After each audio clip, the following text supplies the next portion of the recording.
Run! I gotta do what I gotta do. That's for my face, back in my face. Only thing hated more than a runaway slave is those that would dare aid him. Seen any runaways around here? You know I wouldn't tell you if I had. That's in my blood, I never change. This is the toast of the underdogs.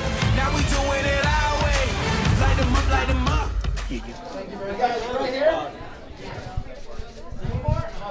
All right, so I got SAG nominated for Straight Outta Compton ensemble cast, Mr. Aldous Hodge. Now we see you in this show. I mean, you've been in a lot of shows. I mean, even on Straight Outta Compton, you was the most senior actor with experience, but this feels like it could be, I hate to say a breakout show for you, but audiences definitely are going to be even gravitating towards you more. How does it feel to carry this character of Noah?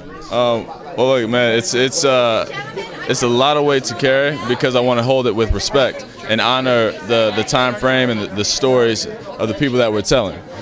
So I hope we did it well. I think we did it well, but I love this character. It's some of the proudest work I've ever done in my career. And I mean, you're right, brother. I've been in this game 26 years. It's been a long time. And, you know, every job is a learning curve. It's, you know, leading up to what you're supposed to do. And I think that this, you know, everything I've been through has kind of groomed me for this opportunity right here. A man named Noah, very smart. He's the ringleader. Well, you know what the streets say when something comes up about slavery. You know, there's people in the living room like, oh man, here we go on to slavery again. How does this show flip that script? Here's the thing. Initially, when I heard the idea of the show, it was pitched to me as a slave drama. And I had that same, you know, hesitance. I was like, I don't know. I read the script and completely changed my perspective because the thing is, we all think we understand what slavery is. Very rarely do we understand the honesty of it, which is that it's a part of American history. And we're talking about American slaves, you know, American slaves who put their lives and hearts into the soil of this country and built up its economy. This is the foundation of America. So when you think about, you know, the true honesty of Americans enslaving other Americans, you understand a different side of it. And then when you kind of get into the fact that these people are enslaved as opposed to slaves, because to say I'm a slave takes ownership. This is what I am. I'm this thing. To say I'm enslaved means that somebody did this to me. Somebody has to take responsibility. I'm still a person at the end of the day, and I have a story to tell. So we're talking about enslaved people, and we're showing their real heart and their real potential. And we're completely showing a different side. We're exhibiting this content and the subject matter in a different way that hasn't been exposed before. You got a girl named Rosalie, delicate nature, well made. We're here. It's your day. We're talking about a new show where you're the lead, and among a great cast of characters, and it's groundbreaking, and it's not what people think about when they think about a slavery show. If it's just titled a slavery show, this isn't what it is. No, honestly, this is it's about the Underground Railroad. You know, did you see I seen the first 4 episodes. They sent me the nice box. I seen everything, and I'm at the cliffhanger spot trying to figure out what's about to happen. Man, you're in for a ride. I mean, I'm just so incredibly proud to be a part of this project. For one, it was one of the most challenging projects I've ever done in my life. Physically, you know, I did all my own stunts. I mean, shooting in Baton Rouge in a corset and 5 layers in the dead of the summer with mosquitoes, you know, biting me in every single place. Like, bit me under my eye one time. I was like, really? That's your first time shooting in Baton Rouge. It was my first time shooting in Baton Rouge, not my first time shooting in Louisiana. But no, I mean, look, it's an incredible project. I think, you know, at first people were underestimating how amazing it's going to be, but I'm excited for everyone to see it. How did it feel to have the small family reunion with, I've seen Jesse appear in the episode. I was like, wow, I don't know if I've seen them work on screen together. I know. We haven't worked together since we were like babies. You know, I was so excited I was trying to find something, and it was actually Anthony Hemingway, our director, who was like, got the perfect role for Jesse. I mean, he kills it. He's so good in it. Yeah. All right, TV lovers, we got Mr. John Legend, executive producer of this series. First, I love the fact that you've taken your new hand in producing. I seen the film about the gardens in the hood, and I know you got the one with Michelle Obama coming up. Yes. What's this new career for you? Well, it's still about storytelling. That's what I do as a songwriter. It's about collaborating with great creative people, which is what I've already been doing my whole life. And so it's just an extension of what I already do, and I'm excited to get these stories out. And most of my collaboration is as a musician, but also as someone that loves film, loves working with great writers and great directors, and trying to produce something beautiful. One of the biggest things about this series as distinct is the music. It was that part of your input, like we're going to bring this story of American history, but we're going to input some hip-hop drum lines in there. Yeah, well, I talked to Joe and Misha, the creators of the show, right at the beginning of the process, and we both agreed that we wanted some fresh music in the series. And so it wasn't just going to be period music. We wanted to make it current and relevant, and the stories are so timeless. Even though they're set in a specific time, it's about courage, it's about boldness, it's about breaking free of whatever's holding you back. And so we wanted the music to feel like it was current and timeless as well.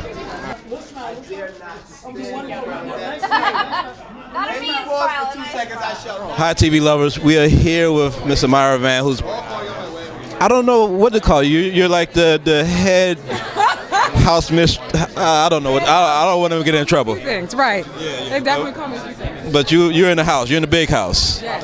And you're playing a lot older than you are, obviously. Yes, hopefully, a little bit older, not that much older. How did you feel taking on this role? Because you know, there's always a lot of backlash in the black community when you do anything that's historical in this period, because people are like, oh, you're telling these type of stories. But this is definitely a different twist. How did you feel about when you got the script? I was thrilled. The writing is fantastic. Misha and Joe are just brilliant writers. And, you know, I'm thrilled to work with this cast. This cast is they're really exciting and talented artists. They're wonderful human beings. And the story itself is about the moment when people decided to be free in their minds, and then that changed history. So this is an exciting time. We're not catching slavery during, a time that was we were just sitting in it. We're catching it right at the brink of a revolution. And these are revolutionaries. And so I have so much pride telling this story. I have so much pride for the young people saying, yeah, I'm over this and it's time to make change. You play one of the toughest roles, I think, because we've kind of seen this role repeated in different iterations in history. Yeah. But it's not everything it seems from the first episode with your character. How do you feel about your conflicted, complicated character? He's not conflicted. Well, he is a person that's dealing with his circumstance. At the end of the day, this is a person by any means necessary that's trying to be free. Yeah. You know what I mean? And if he's not going to be free, then he's going to be at the top of the food chain. And, you don't know a lot of his backstory, but as we go through the series, you find out a lot about his backstory. But at the end of the day, yes, he's self-centered. Yes, it is about him, but he's more than that. Tell me about creating this series. I mean, first, it must have been a challenge to get this thing to TV. I mean, like, were people really excited about telling this story? It was a challenge, but I think that it was a challenge because we were also saying we wanted to do it bold, we wanted to do it different, we wanted to kind of take this time period and do it in a way we've never seen it done before. And I think that was a little bit hard for people. There was a lot of skepticism of like, but we said that we've seen the occupation. This is about the revolution, and it was exciting. And I think what it took to get to screen only helped it make it better. It kept it baked, and now we have this great cake.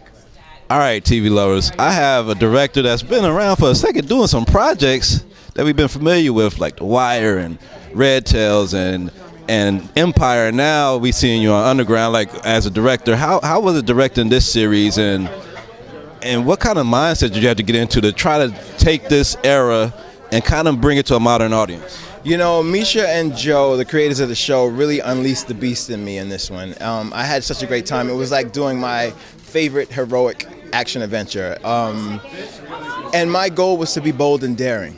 I really wanted to drag the past to the present and have a really awesome chance to defy what anyone comes to. My man right here. I wanted to defy what anyone would come to this with, and thinking that they know what it is, because it's so not. We're really into the revolutionary of this and trying to celebrate life and find the humanity in slaves. And I wanted to give it that visual swagger that I think it needed. They had so much strength and courage and swag back then, and I wanted to really show that.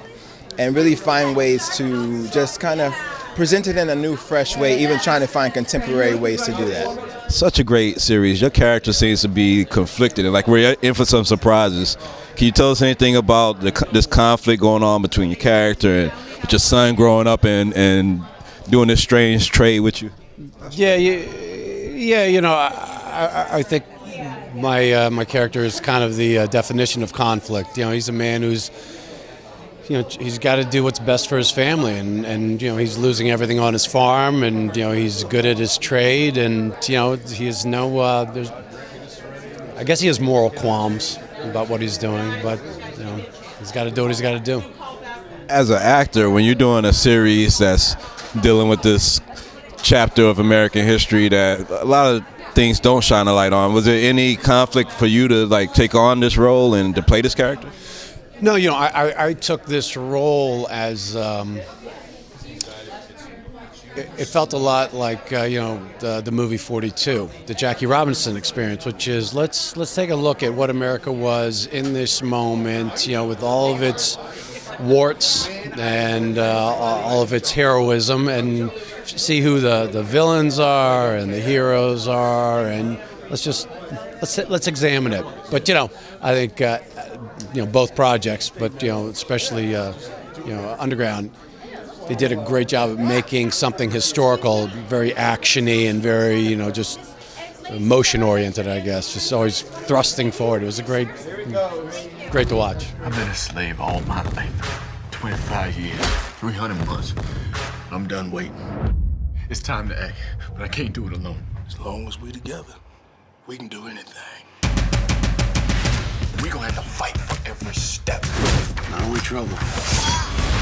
You trying to get us killed? It's all or nothing. I know you was planning to run. You running with us? I ain't scared. We could help people. You mean to harbor fugitives? We could make a real difference. We got to get a group of us together. When we run, ain't no white man gonna be able to stop us.